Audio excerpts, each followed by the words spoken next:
Hello, early arrivals.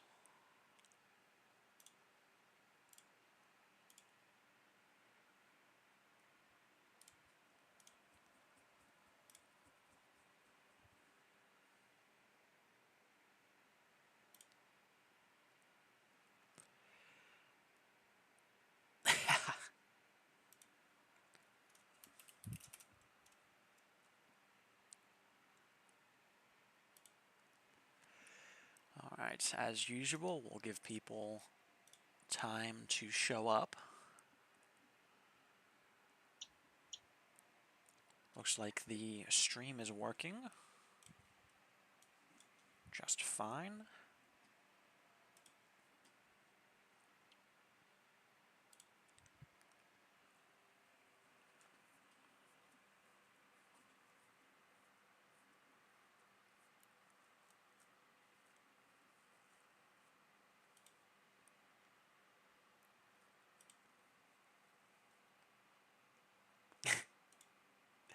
HMS Glowworm says, OMG, I'm awake when one's happening. I mean, we always do them at the same time, so yeah, it's a sign I should go to sleep, but 5 minutes won't hurt. Azure says, Derpy, can I pawn some work off on you? I don't know, maybe. Who else do we have here? We have SirDerpy. We have Benny Lux. Loimed.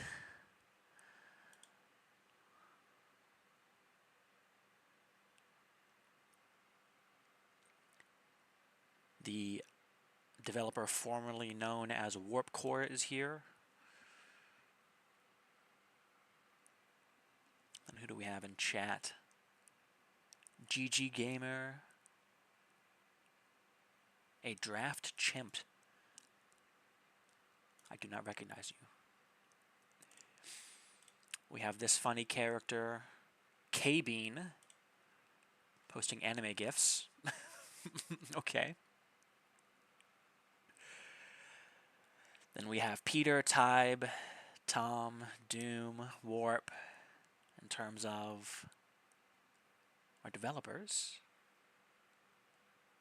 Ferocious says, Campfire chat is canceled. It's raining outside. See y'all next month. All right, see ya. We're done. So Warpcore said, there's no questions, therefore we're closing it down. I will note, we do have questions now.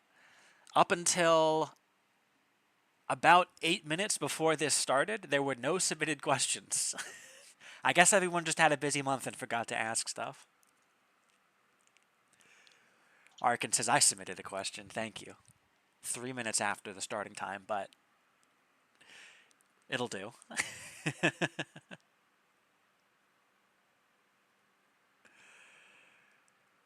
SirDerpy asks, Derpy, what are the chances you started working on the Syndicate campaign again? Or what are the chances you start working on the Syndicate campaign again in the next 12 months? AKA when or can/should I keep plodding along with it? The odds of me working on it are probably above 0%, but less than 50%. It's a big range, but it's somewhere in there.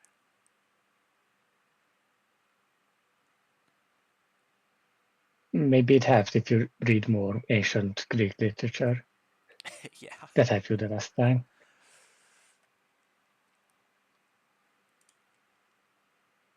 Somebody says, dang, I'm late. We just started. Azure says, can we use the Kami Syndicate origin lore? Probably. I mean, you could use it.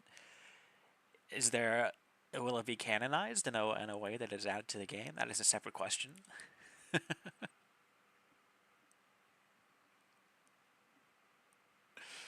Azure says no because I'm copywriting it. Okay. We'll avoid using that then.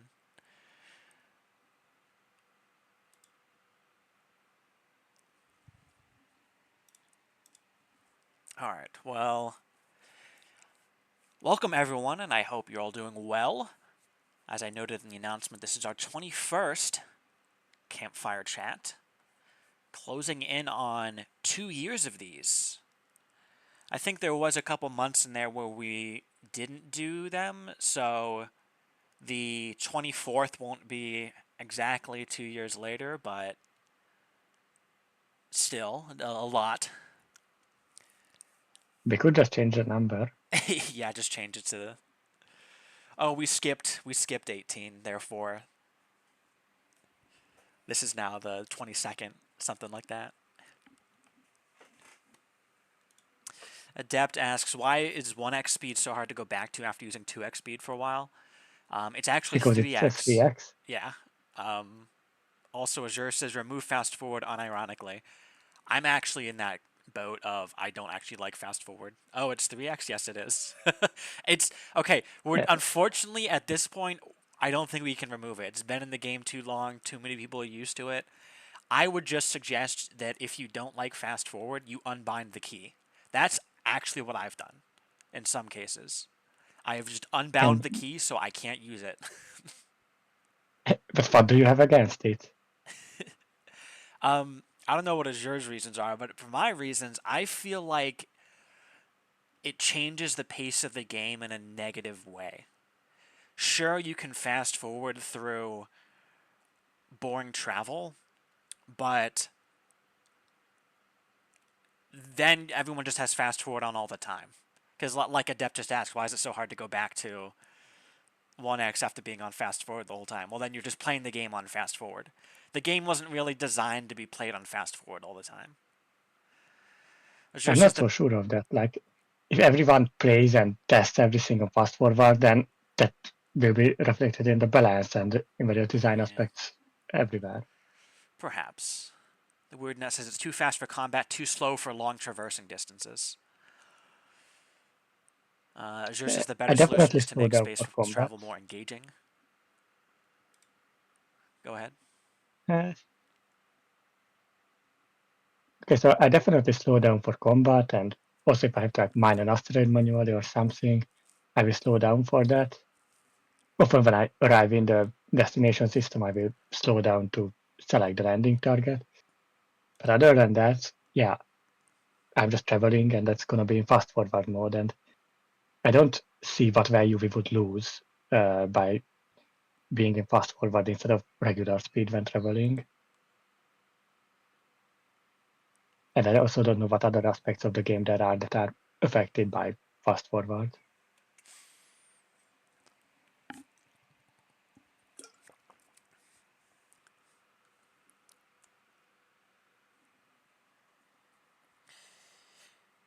Yeah, I will. I will. I mean, I've talked about faster before. I think it's really just a personal thing. Um, that's why I'm not going to touch it. And like I said, I'm just going to unbind it when I don't want to use it.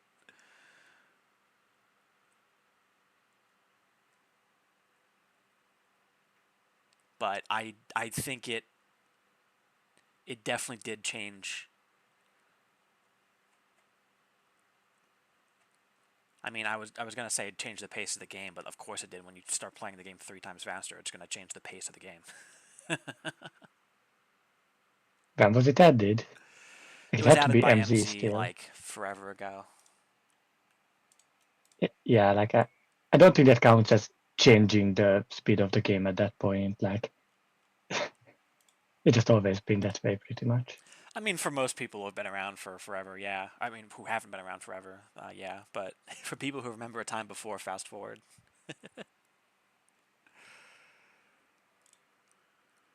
definitely was a change. Shadow Dragon says, in large fleet battles, what I really want is a slowdown, which is actually why I stopped playing Endless Sky. I couldn't adequately control my fleet, or even my own ship in battles, so I was just taking needless losses. Yeah, that is something that has been asked for a good number of times as a way to slow the game down. And then yeah, Doom says, I do think a slowdown would be a good idea to have. Yeah. Yeah, or even like a special tactical mode where we make it easier to do tactical stuff and uh, like right now we rely really heavily on keybinds for everything. Maybe it would be better to have like more on-screen controls but that would be obstructive when you are not in combat. So separating those could be useful. I will note we have recently added a pause button. And by pause button, I don't mean you hit escape and you bring up a menu. I mean you hit P and it literally pauses combat. Like all the ships freeze. So you can still look around, you can still zoom in, zoom out, select your ships, you can send commands to your ships. But you can't like pan. That might be something. I know panning is something that's been asked for a few times. I believe. I'm kind of wondering how we would even add that without it being too freaky, but maybe it's only active in pausing. Maybe not. I don't know. We'll talk about it. Freaky question mark? Yeah, I don't know what that word was that just came out of my mouth. In any case, that is. I think that's coming next update though. For anybody who's not playing on the continuous version of the game, pausing is a relatively recent addition. Freakiness coming in next update. Let's go. A wall asks, "Is this on the most recent Steam update for the pause feature?" I don't believe so. Who was it who added pause? Was that Tom? Probably. I haven't actually looked at the feature, but yeah. Okay, this is okay. I regret my word choice now.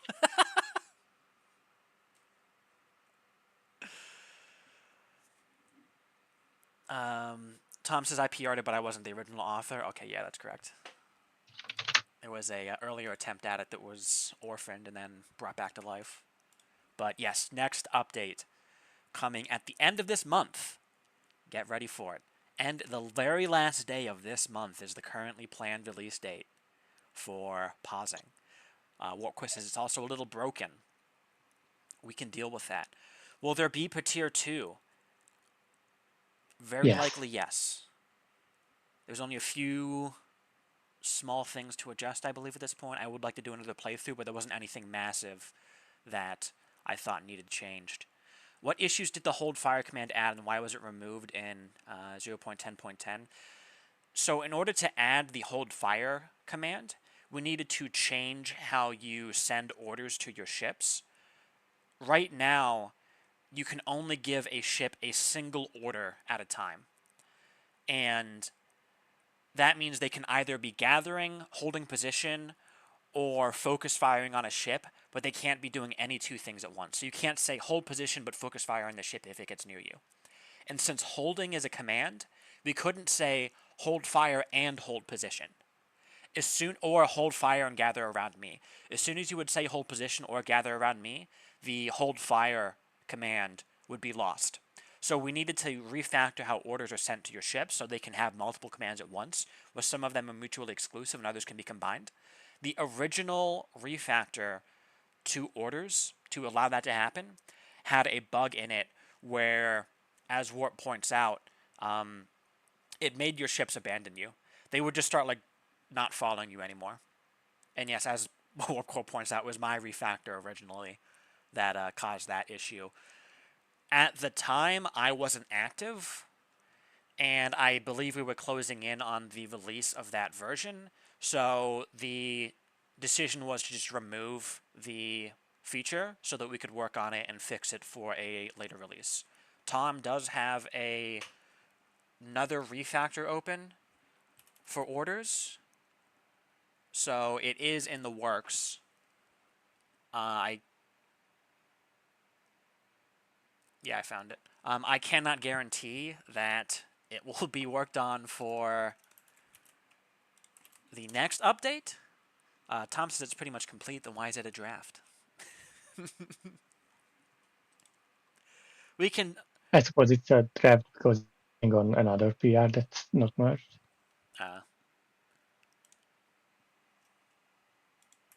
Okay, I see. So that's the one I linked is the one that re-adds hold fire. The other one is the actual refactor to make it work and not suck. But yes.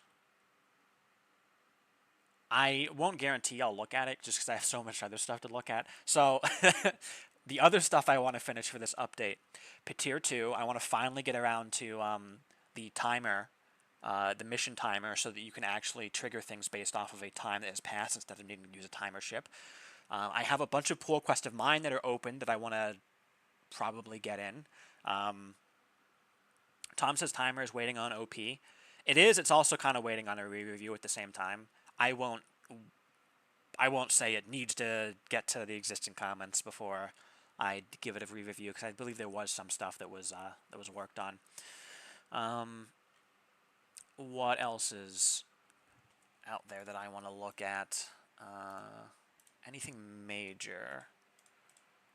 I know that turning the deep into its own government is something that's waiting on me. And then I also have some other features I'm working on that I want to at least get a pull quest open for this update. For example, I am currently working on making it so that outfitters can change the price of outfits for sale. That's been a relatively long time request that I'm finally getting around to. If any of the other devs get to the orders refactor, that would be appreciated. If you wanted to wait on me, you can, but you don't need to.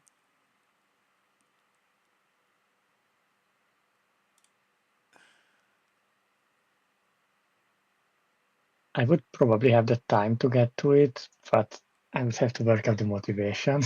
Hey, yeah. I mean, for me at this point, I think that I can't say I'm on hiatus anymore, given how much I did the past month. So let's say I'm officially off hiatus now. I've got the motivation at the moment, but I lack the time for a lot of things. But at the very least, there's a lot being done. I know last time we talked about how the number of pull quests, we got it below 100. That was a big thing. First time in years that we've managed to do that. And that isn't like, For oh five no, that minutes. isn't like people aren't opening stuff. That is like, people are still opening a lot of stuff. We're just getting through a lot of it now. So this is going to be a pretty packed update in terms of features, at least. I don't know if there's a lot of story, but I think Patir 2 is going to be like the big story update for this release. But a lot of the stuff that's been worked on is a lot more plug-in, new features, stuff like that. What is the Patir story? So right now Patir 1 is in the game, and that is cover your ears if you don't want spoilers. That is a storyline with the Kahet in the Ember Waste and the Graveyard. Patir 1, it takes place after the Cognizant storyline with the Remnant. And it, of course, investigates the Kahet more. Patir 2 is just a continuation of that story. And Becca, I believe, posted a story flow somewhere. There's up to 5 Patirs, was it? 5 parts of this storyline. And then there is end of Patir or something. End of Evangelion. I think Sog is gonna come after you with that. That might be a name that's taken, but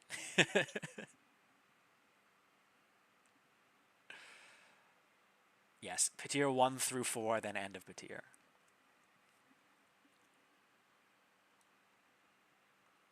Somehow Patir has returned.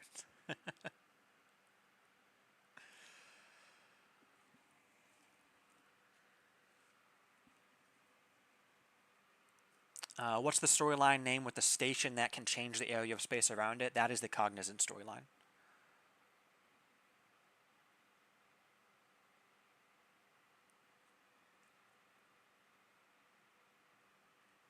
Can you write it out? Cognizance.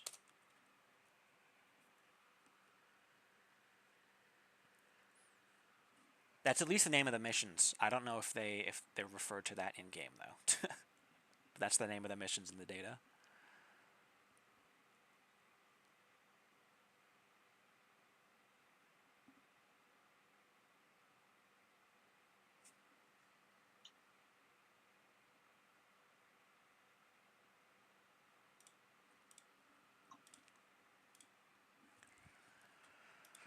All right, let me. Okay, looks like we're actually getting some questions into the submission box now. So, anything anyone else wants to mention? I feel like I'm talking a lot here. Don't want to hog the spotlight. Warp says they're all terrible questions. Okay. No, move on. All Well, right. not all of them, All right. but the first one is, Yeah. and the second one. The first question is more Avgi when? Please, Azure, tell us when. uh, Not anytime soon. And I would expect it to take at least a year. But as far as I know, it's not written, there is no PR. It's gonna take quite a while.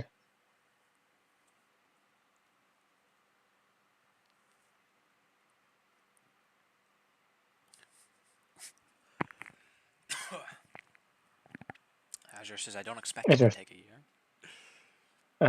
for the merging or for it to be available on GitHub. Like, do you think you will be done in a year or I mean, that everything? Because I have PRs that are just sitting there for months, not doing anything, and everyone has those PRs, right? I mean, for what it's worth, like I said, we're starting to really grind down the total number of pull requests. So I would like to hope that in the future we're not going to have stuff sitting around nearly as long. I mean, we're still above 100 right now, but part of that is because I've started opening my own pull requests. I have 7 that are open. If you didn't include my stuff, we'd be at 99. If you took the time that I spent working on pull requests and spent it on other stuff that's open, we'd be even lower. I think I'm getting to the end of all the features I really wanted to work on for this release, though. So, I mean, the pricing pull request is the last big one. After that, I think I'm going to go back to reviewing stuff. Again, I might swap back and forth every so often between opening a bunch of pull requests and reviewing a bunch of pull requests, but yeah, I would like to not be so pessimistic about the future.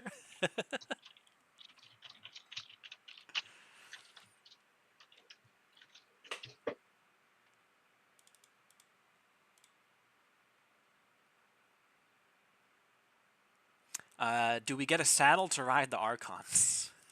No. There is no sad Archon that you can rehydrate and then ride with a harness in Endless Sky.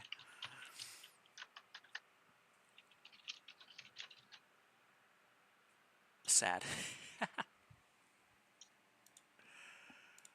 So I guess to answer the question of when, more Avgi when, um, sometime by the end of the year. Azure says, we'll see how much time I have over the summer.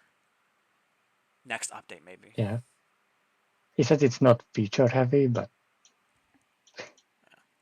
yeah, I don't know how much content there is going to be. Next update? Don't know. Oh, or do you mean the one after the current one? So we have the unstable at the end of May, I the stable imagine release I at imagine the end of next refers June. to whatever comes after this month. Yeah. So it would have to be done by September Yeah, so and good by few the end of months. September. Yeah. If it's a smaller chunk than the first FG stuff, then maybe. Yeah.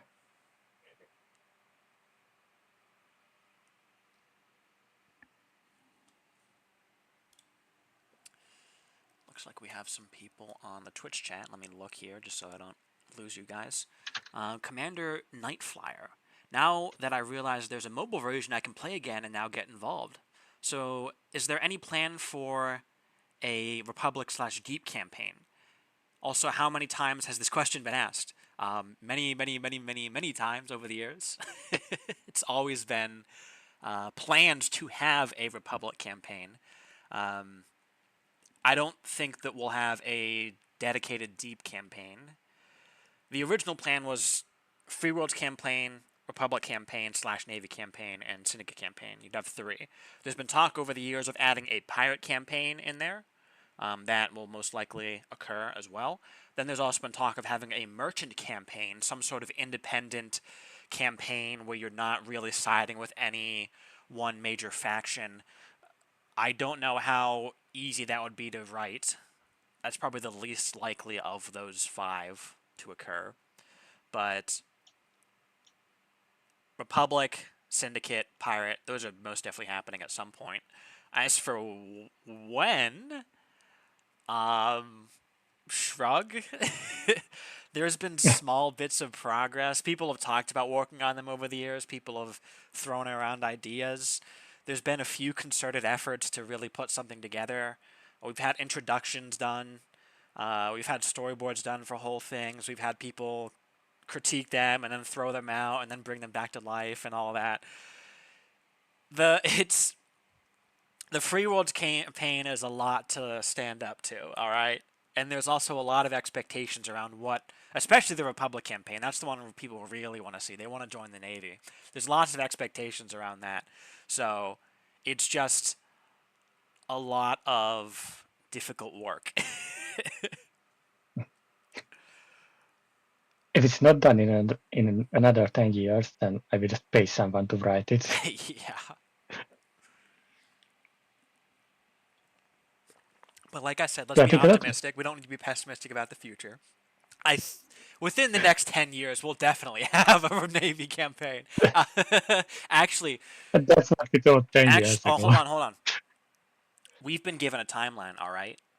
GTA 6 just got pushed back. Can we get Navy campaign before GTA 6?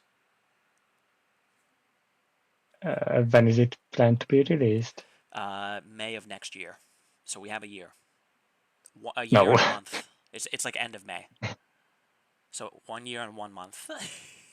Can we do it? Maybe we can like get an outline and some parts of the story in, but there's no way that we can review like what 80,000 lines or how much is 3 words?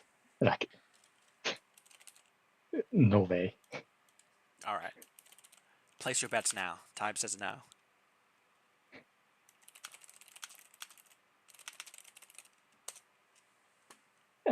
Warp, are you counting all of the governments and the changes and fleets because that adds up really quickly?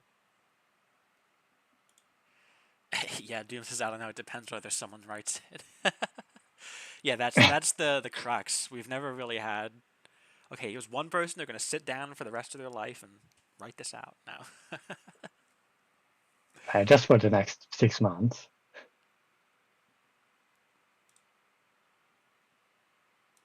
Oh, someone is asking if Petir 2 is going to move us to a new galaxy.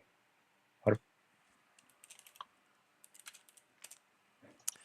What was the question?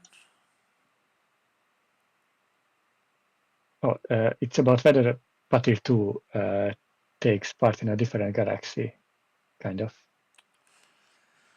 I mean, it definitely sends you to a different place. Whether it's an entirely different galaxy, I don't know. Ask Becca. Figure it out for yourself. Play through the story. I'm not gonna spoil anything. Benny Lux says, "You heard it, folks. It's coming in 6 months."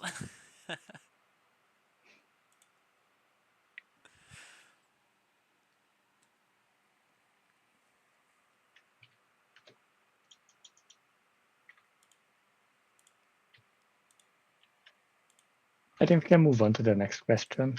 Yeah. Why are the Quarg always aura farming? They're just built different. Next question. What are the plans for the Watchers? Information about them is very scarce. That's because there's a scarce amount of information on them. So for those who don't Yeah, the, know, the Watchers is just an idea for a faction, a new alien faction that I threw out there a long time ago. And there's been a lot of interest in it. So I guess at some point it's definitely going to happen. There was definitely more interest for the Watchers than there was for the Bunradia when I had mentioned them, but before I had added them to the game. That's for sure.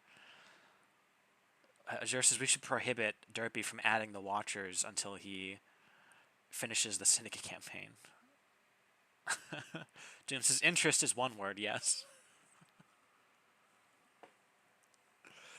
Warpcore says the Watchers are a group of superpowered beings who watch the multiverse in the Marvel setting. Oh yeah, that's what we're talking about. Which isn't Watchers what the Pug do? In a sense, Doom asks who watches the Watchers. That's a good question. Are there Watchers, perhaps?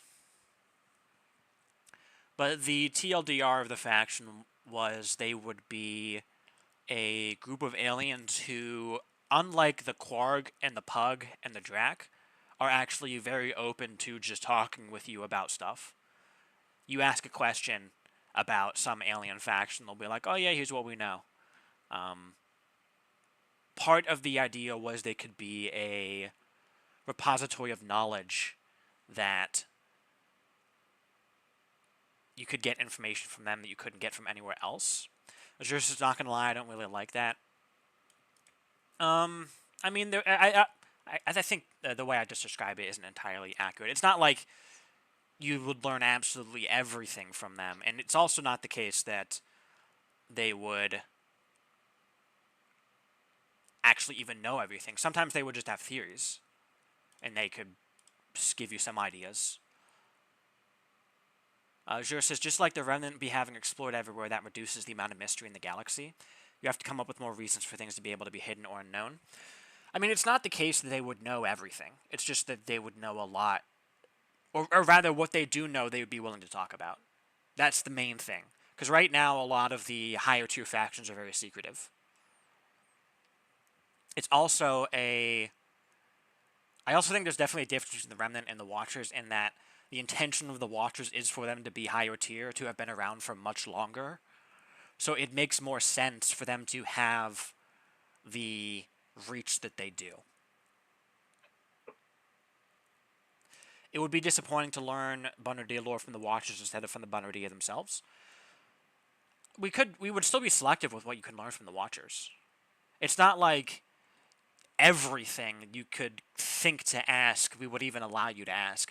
I mean, in theory, in the story, maybe it would be the case that you could learn a lot about the Bonardia or about the Korth, or pick anyone from the Watchers. But whether or not we actually give you a mission to learn that information is different. Although I feel maybe like the it's implication is an issue in and of itself. So maybe we do change things how that works. I feel Sorry, like Mr. the Watchers are like that one NPC in games where like you have to visit them after every little thing, and then they give you that 2 pages worth of dialogue that you have to read, and Let's go. it's really not like I have to agree with Azure here. I just don't see what would make them so interesting.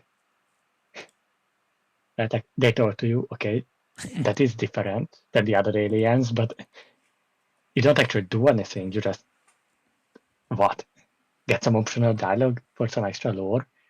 I mean, that's fine once in a while, but dedicating an entire species to that is a bit of an overkill, especially when they can provide this information about anything in the galaxy.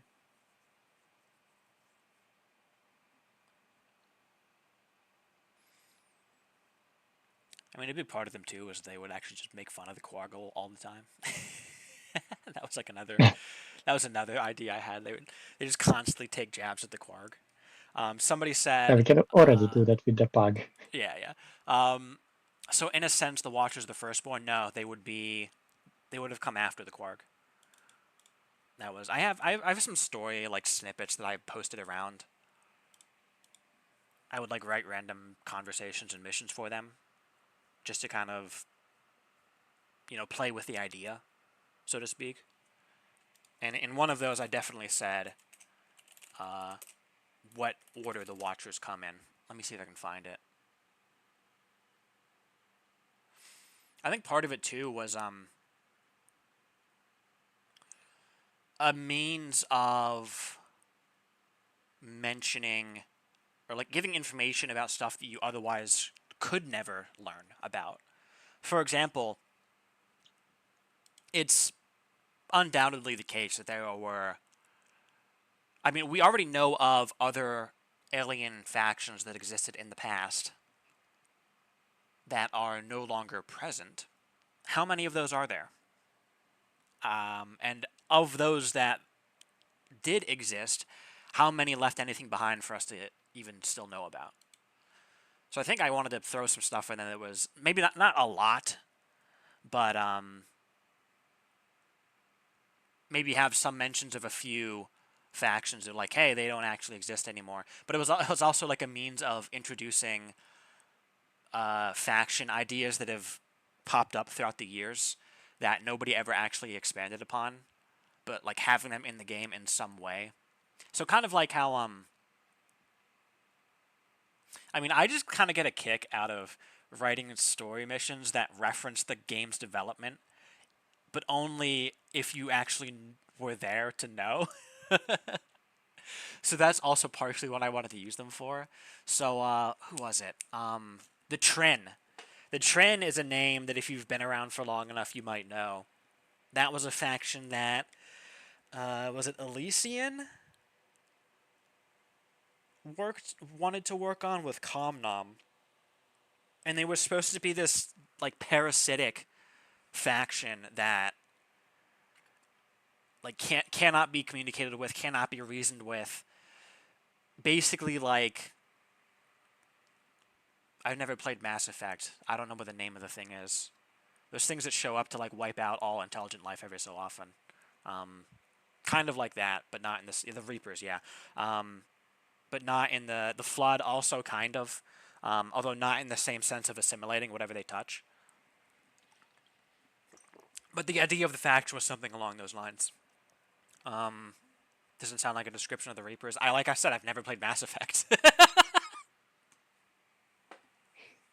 But in any case, the Tyranids, yeah, again, like some of these kind of ideas from some of these other sci-fi alien species, but it was never built up upon. So I had an idea of, well, what if we actually just mention them in like some sort of conversation from the Watchers, as like, oh, they existed in the past, but they no longer exist due to XYZ reasons, as just a way to kind of memorialize the trend in the game, because they were talked about for quite some time a while back, but again, never really finished. But we could have those conversations with the Quark. Like in the game, they're described as being quite open with humanity. Not about their technology, but about generally the state of the local galaxy. They're quite open about. Perhaps.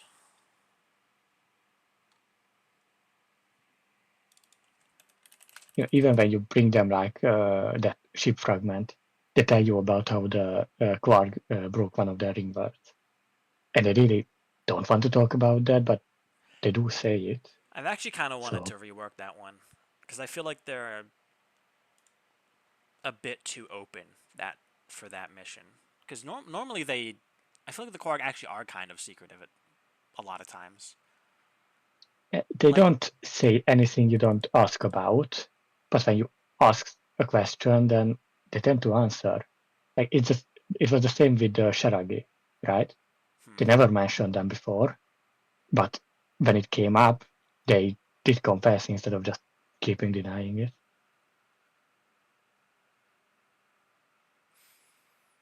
perhaps.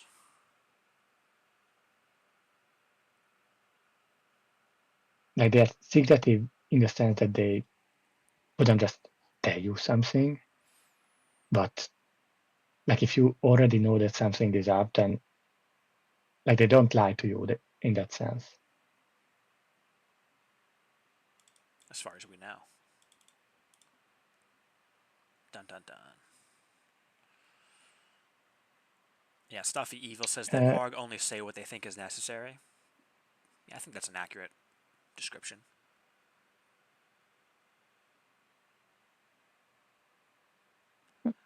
Pretty much, yeah.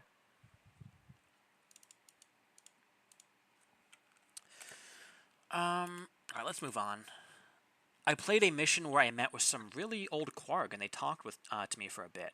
They were super scarred and had elegant clothing on, and when they left, they had a guard entourage. Is this vanilla or a plugin? If it's vanilla, can you tell us about this Quarg? Uh, it is vanilla. I think this is a mission that was added as part of the coalition campaign. Um, I don't remember much about this Quarg. I don't think it was really expanded on in the missions that are currently in the game. Hierarchy isn't here, so I don't think we can expect any secret lore drops about that Quarg. Yeah, that is a mission that you can get if you have either joined the Heliarchs or the Lunarium when you land on a Quarg ringworld. So, given that is a part of the Coalition campaign, that may be a character that you engage with more and learn about more as that campaign continues to be developed. But right now, like Type said, we don't really have any extra information for you, other than that, yes, it is vanilla. And there's likely more to come.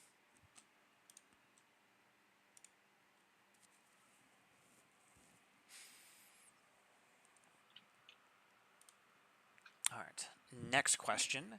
Is the expansion of more collectible mugs still going forward, possibly? I would say be the change you seek in the world.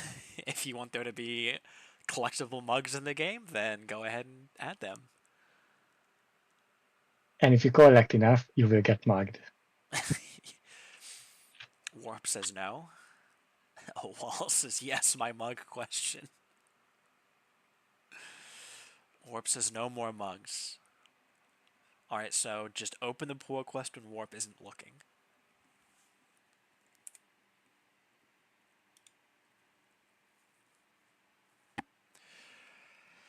Next question. Any advice on how to stop yourself from amassing such a big fleet that fighting is no longer difficult? I could just jump into a system and not worry about losing anything.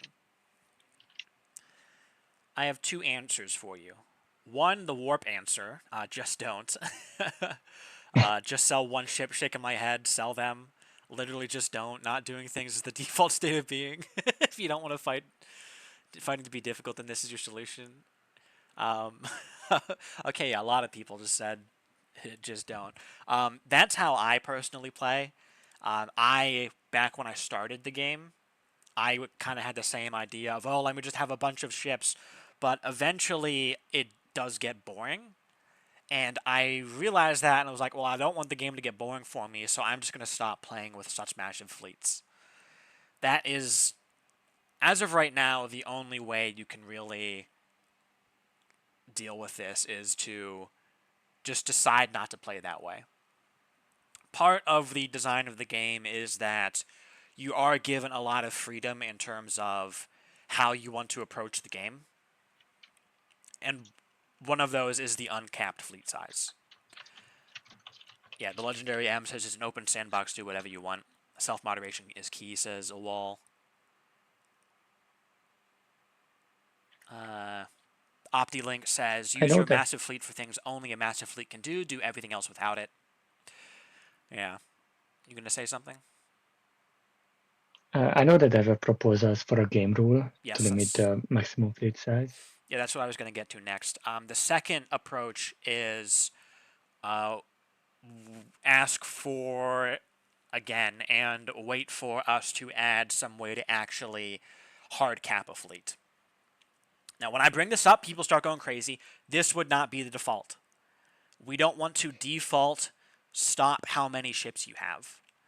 But I do think it would be beneficial for us to optionally add a cap that people can set for themselves, or we can have some sort of difficulty setting that sets a cap. And that way, for the people who do want to have the game prevent them from buying too many ships, we can do that.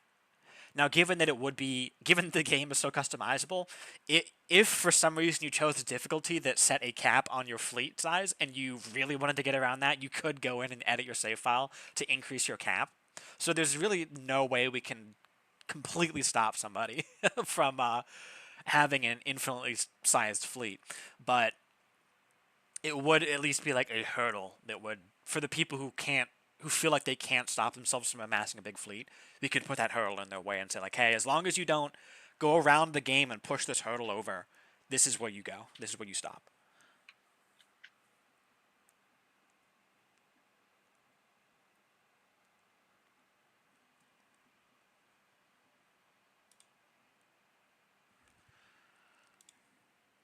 Now, I didn't say this at the start, but I do want to end this after about an hour because I have to go again, like last time. Although this time around, it seems like we're probably going to end in a little bit anyway because there weren't too many questions. But moving on, how do you feel about a nightly or weekly continuous release on Steam? Well, right now, publishing to Steam is a manual process. So we would want to somehow automate the process before doing that, because I don't think we want to take any one dev and say, all right, it's your job every weekend. You have to deploy a new release. I remember that we discussed it with MCO like a year or two ago, and there are definitely tools for automated uh, deployments on Steam. I don't actually know how to do it, but we do have the ability to customize everything now. So I think it would be possible. Potentially, yeah. I would say, though, if right now you're really interested in just playing the latest stuff, we do make it very easy for you to download the latest version of the game off of GitHub, and we also have the Endless Sky launcher that allows you to play on the continuous version of the game. If you don't know what the launcher is, we have a room for it here on Discord, the ES Launcher 2 room, which Doom has just posted a link to. So go there, check that out, and I would suggest using that. The only downside is actually, I don't know if you can set up the launcher to update your Steam directory. If you could, then you could still play the game through Steam and still track your hours. But I was going to say, like, if you're playing the game outside of Steam, you're not tracking your hours anymore. If you really want to track your hours, maybe don't do this. What's the I point of think using the launcher? Steam would. Hmm? I think Steam would check the hash of the file and would download the old one because it would think that it's corrupted. Wouldn't that only be the case if you verify the integrity of your game, though? I don't think it does it automatically. Uh, Maybe. I think it sometimes does that for me randomly with some games. It might whenever there's an update. And I know that sometimes I've seen Steam tell me that the game is updating, and I'm like, I know for a fact no one pushed an update to the Steam, but it's like a random mini update. There's probably like some sort of random API thing that they're doing. I don't know. It sure says it was me. Okay. But that might mess it up. But for the most part, unless the game updates or unless you tell it to, it won't overwrite anything that you're adding to the Steam's directory of the game.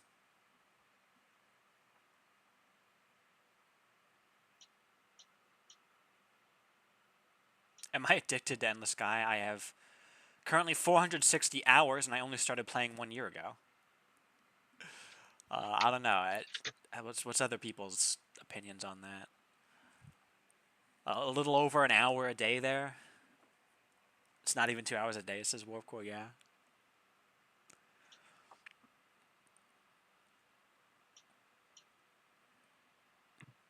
It doesn't seem too bad to me.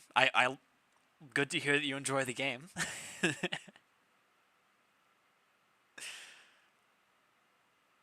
775, 670, 60 and a half.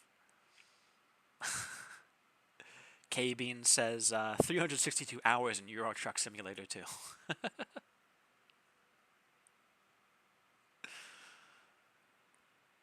The Legendary M posts a save file with over 8 days of progress on it, of playtime on it. I do enjoy that we added the playtime counter. Yes. Although, if you're I do unaware, sometimes technically wish that, that doesn't include, if you reload a save file, it undoes that playtime, doesn't it? yes, that's what I was going to say. Yeah, so it's actually even more than that. In all It likelihood, doesn't you credit played me more for than saves that. coming. Doom says one posts 1,402 hours. Not counting the last 4 years when I only played on ESL2. Yeah, so for me, I think if you check my profile, I have 70 hours in the game on Steam. But that's just because as soon as I found out the game was on GitHub and I figured out how to compile it for myself, I never threw the game into my Steam directory. So ever since then, I've been playing offline effectively.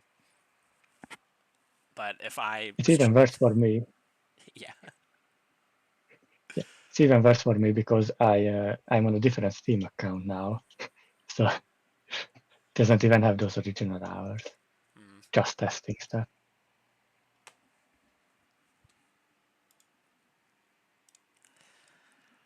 All right. Last question that has been submitted. Don't submit any more. Um, we should, yeah, let's try to wrap this up here. Post if you have any more questions, post them on the Discord chat or the. I am still looking at the Twitch chat every so often. But last question that's been submitted: will we ever be able to use our vast wealth and access to alien technology to make our own organization?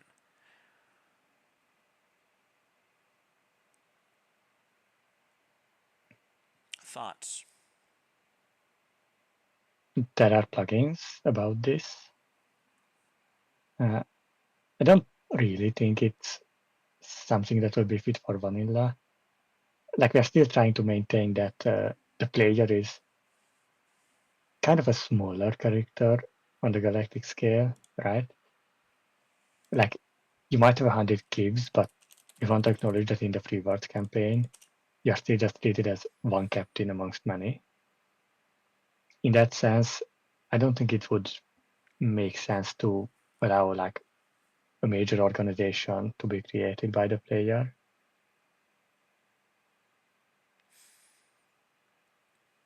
I agree. I know that there's been uh, quite requests over the years to like make it so that you can colonize your own planet, and we've given similar reasoning in the past where it's like, well, this isn't really the type of game where you start out as a lone captain, then you build your way up to having your own empire, your own organization or government or what have you. A draft Tim says recently got into Star Sector, so can't we make it like that?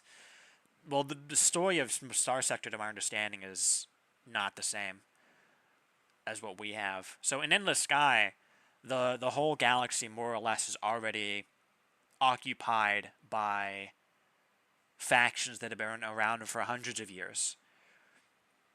There's not, or thousands in many cases. There's not really a level of un uninhabited but inhabitable worlds that you can call your own. And you can't. I mean, you can demand tribute from planets, but that's kind of like a mini game that that MZ added for people who just really want to fight a lot of stuff. But even then, the planets you demand tribute from are still under their own government. You're not like breaking down the governments and pulling everything into your own empire. But but yeah, the story of Endless Sky just isn't really geared toward the player building up their own government or organization in that way.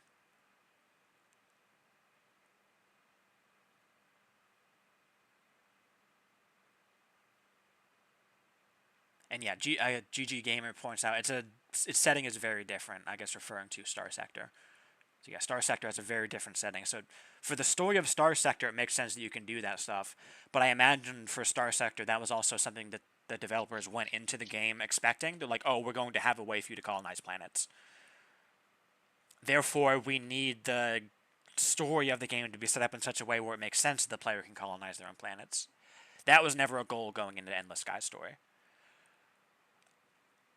For the people who have played Escape Velocity, is there anything like that in the old Escape Velocity games? And for those who don't know, the reason I bring up Escape Velocity, if you've never heard of it, that's the game that Endless Sky is based off of. So the story of Endless Sky, when MZ first started working on it, was very much pulling from the type of stories that would be told in Escape Velocity. Yeah, Stuffy Evil points out or says, in my opinion, Endless Sky is more about the story, adventure, and many strange aliens. Yes. I've played Star Sector very slightly back when Seth posted a free key for everyone to use. I haven't really gotten too deep into the story or anything, and it's been forever since I've actually played it. But I have seen people who have played both games, and they've talked about the difference between Star Sector and Endless Sky. And from what I've heard, Star Sector doesn't really lean into its story like Endless Sky does. Like Endless Sky, as Stuffy says, it's a lot more about the story. It's a very story focused game. Whereas Star Sector is more of a sandboxy, resource management, build your own empire type game.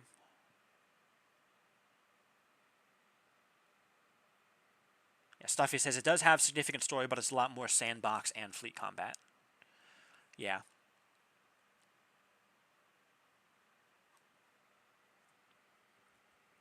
What about just a small outpost that you run? May I interest you in Ursa Polaris?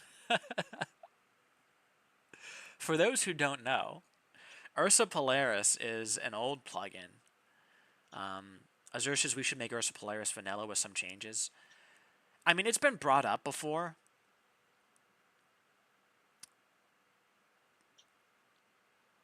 I would wonder what the changes would have to be, though. So, but the TLDR of Ursa Polaris was you meet up with James after the remove most of the alien outfitters. I'd be fine with that. I've actually thought of that as a way to make Ursa Polaris vanilla. But and back to the explanation now. Ursa Polaris is a plugin that has a story that is set after the main campaign is over. You meet James, and James is like, "All right, I'm going to come out of retirement. This sucks.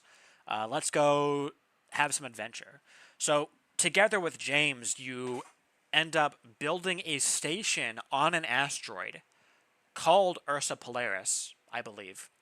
And the goal is to, over time, make it so that Ursa Polaris sells every single ship and outfit in human space at the start.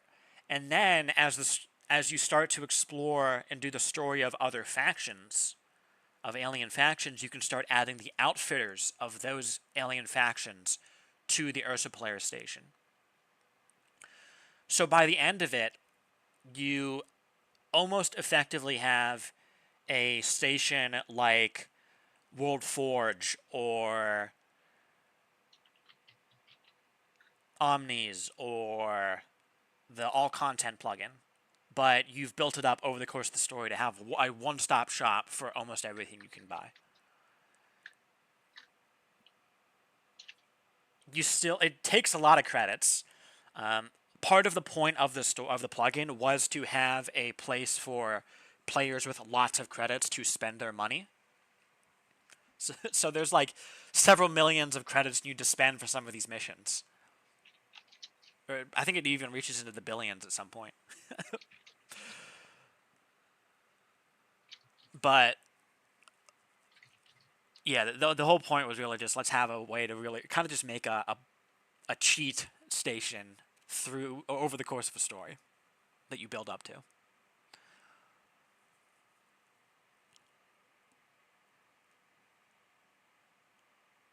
Yeah, Stuffy says basically a colony that serves as an ultimate outfitter from what I've heard. Never played it though, yeah. It is... There is a guide for it on Steam. Let me pull it up. It hasn't been updated in the longest time, of course. It was worked on by Local God, who was one of the really early community members who added some stuff to the game. The Solifuge and the Pond Strider, I believe, were partly him. Him and Wurzel. Wurzel Printfoot, if you've ever seen him around. Wurzel still pops his head in every so often. Local God, not so much. But they were some pretty, I would say, prolific early contributors to the game. And I remember when I looked up to them. I'll tell you that.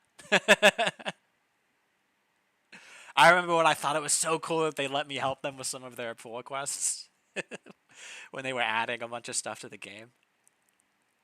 Back when it was only MZ as the developer merging stuff.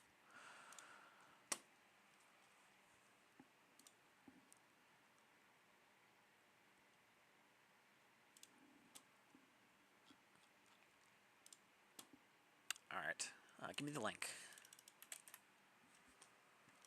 But here you go. For the people who are also posted on Twitch, if there's anyone actually checking the chat there. That is the guide to the plugin. As it notes, most recent release date, 2019. So it's missing a lot of stuff in terms of the latest alien factions that have been added to the game. But as of 2019, I believe it included a mission for all of the alien factions that were around at the time.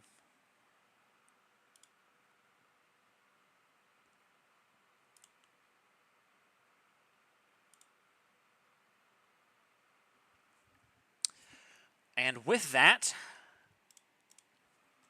it is past 3 o'clock for me. So I would like to wrap up, because I have places to be. Navy campaign when? You're late, Benny. We already talked about that. Any final quick questions that people want to ask that we can run through in the next few minutes before signing off? And the Sky Dating Simulator. Be the change you want to see in the world. Make a plugin for it. Advertise it. People might point and laugh at you, but there might also be a lot of people who were interested in it. Tybe says Derpy bet it would be done by summer next year. I said can we get the Navy campaign before GTA 6? That's the deadline. Somebody asked, who was it? Legendary M asked Zaplo when, and Azure says Zaplo are nowhere close to being ready. Yeah, I don't think Zaplo are really on the radar at the moment. Azure says everything is placeholder. Look at the pull request. Benny says waiting on Gray. Yeah.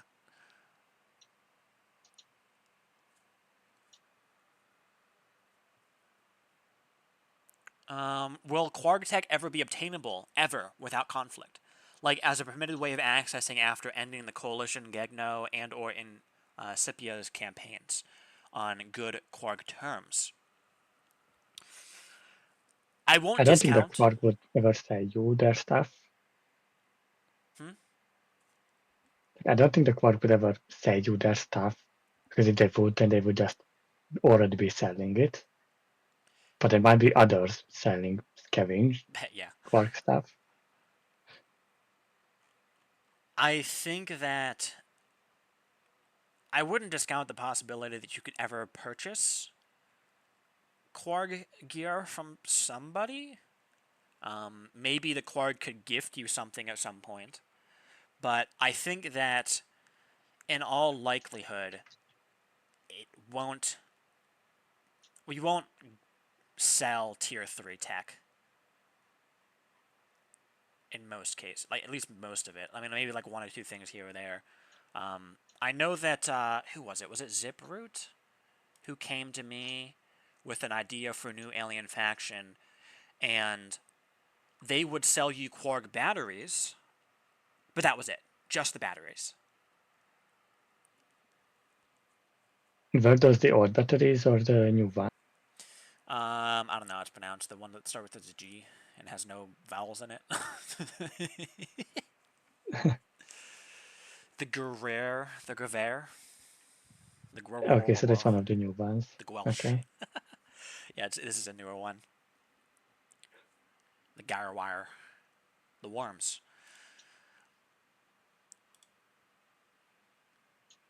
But, yeah, I mean, the reason that is, though, is because tier 3 technology is just so far and above where the game starts that we really don't want to power scale the game to where like eventually you can just buy everything you want, because then everything becomes trivial. Even so, I mean, we've talked about holding, like, you have to kind of have some self moderation and not buy a massive fleet. I think that there's a difference between allowing you to buy a massive fleet and allowing you to buy tier 3 tech and saying, "Oh, well, if you think that tier 3 tech makes the game too easy, just don't just don't buy it." Like I feel like there's a difference there. Cuz one is saying, "Hey, here's stuff that's available for purchase. If you buy a lot of it, then that can trivialize things." The other one is saying, "Just don't buy this at all, because otherwise it trivializes things." There is a distinction there that I think is important, that makes it so that we shouldn't sell tier 3 tech that can really trivialize things. Because the other approach is, if we do allow that, then we just need to keep adding more and more and more and more difficult stuff for you to do. And then we're just Dragon Ball Z.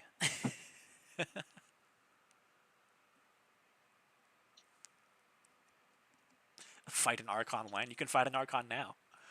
Go for it. Azure says ES needs more writers more than anything else. Perhaps. Listen to Renai circulation for an hour straight on repeat. Nah, I've done that before already.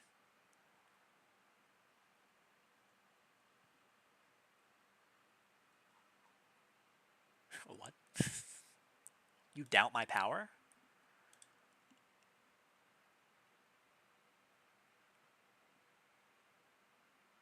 ES needs people who can organize writers. Okay, that's super true. We have people who will say like, "Yeah, I'll write stuff," and they'll start writing some stuff, and then it never goes anywhere. I mean, there's also, of course, what Ty pointed out, the amount of time that some things can sit around for. My like long-term vision for things has been, let's get to a point where we can sustainably deal with the number of pull requests we get now, which I feel like we're getting to. Benny says we're super flaky people. It kind of comes with the territory of a hobby project. But in any case, I kind of wanted to get to the point where we get the number of open pull quests to a reasonable level, while, of course, maintaining or being able to keep up with what gets opened. And then we can start looking at, okay, what can we do to really start putting some of these things into overdrive? That is correct too. Benny says we're doing pretty well compared to a few years ago. Yeah.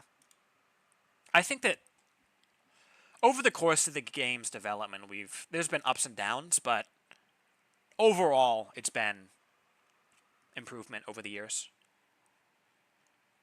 Something I've talked about, I think I talked about it last time, the whole chart, or the spreadsheets I made for the pull quest statistics. We had a massive spike in 2021 in terms of contributions to the game. But if you ignore that outlier, there's actually been like a very upward trajectory of a very steady upward trajectory of new contributions to the game that we've kept pace with in terms of what we've merged. If 2021 didn't happen and we didn't have that massive spike in open pull requests, then we very likely right now would probably be sitting closer to 50 pull requests than 100. Maybe even less. Because in 2021, we gained 90 more pull requests than we merged. And it's just been like over the years, we've slowly been getting the number back down. I mean, so yeah, if we take that number, if we say just slash 90 off of the current number, we'd be at 16. Now, I don't think in reality it would be that close, but still, we've been recovering from 2021, and we're finally getting there, to where the number of open pull requests is actually reasonable looking. No one asked about I how I think feel that with when we start, incentives. Go ahead. but when we start handling pull requests faster, then I guess we are also getting many, many more new incoming. Mm-hmm. Or did you also look at what was closed because people didn't want to wait? Yeah, there's that. There's that too. Stuff does get closed because it takes too long for us to get to. But I mean, again, if the total number of pull quests is open pull quests is smaller, then it means that we can't spread out our attention as much. I mean, because that's another thing I've talked about where there's 106 things open right now. I only have so much time to look at stuff. We each all only have Yeah, I so agree. much time to look at stuff. Go ahead. No, I agree. That's what I said. Oh, okay, yeah. Yeah. So if the total number of stuff that's open is smaller, then we'll probably have the same amount of time to look at stuff, but it's focused on a smaller area. So I think the rate at which things will get done will improve as we keep up with what's been opened. Because I mean, a really big problem I would say is developers will get to a pull request, they'll review it, and then in the time they're waiting for the OP to get to their review, they'll review like 3 other things, and they'll they're shifting their focus to those other things, and then okay, now the first pull request has been updated to match the review. Well, now you're already knee deep in all sorts of other stuff, and you have to then get back to whatever it was that might have been some time ago when you looked at it, and there's a bit of inertia to like you kind of want to keep focusing on the stuff you're already focusing on before getting back to that old thing, and then the old thing eventually just languishes and sits around forever. I'm guilty of it. I know that's for sure.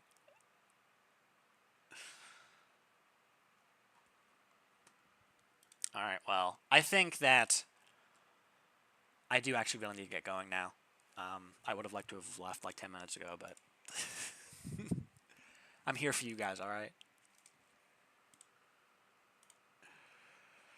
All right, signing off then. So thank you, everyone, for being here. Thank you for asking questions and being so supportive of the game and playing for hundreds of hours. We don't earn any money off of it. So I hope you enjoy your free entertainment. I do, this is sure. Yeah, don't ask how Azure is making money off of this. Do not look into the hidden crypto miner. Yep, Azure just said it. Don't look for the hidden crypto miner in the game's code that sends it all to a wallet in Azure's name. As I mentioned, the next update will be May 31st. That will be update 0.10.13. I'm really looking forward to it. I hope everyone else is really looking forward to it too. Lots of really cool features that have already been merged, a lot more cool features in the works that will likely be merged, some really good story that will be coming up, as we mentioned earlier, Patir 2, very likely will be merged. After that, the next Campfire chat will be on June 7th, a week after the update. So I hope everyone spends that week grinding another 100 hours into the game with the latest updates to tell us about it for the next Campfire chat. Benny says campaign or Navy campaign intro merged. Yeah, that's going to be next update. With that said, that's everything from me. Any other things to sign off from with anyone else?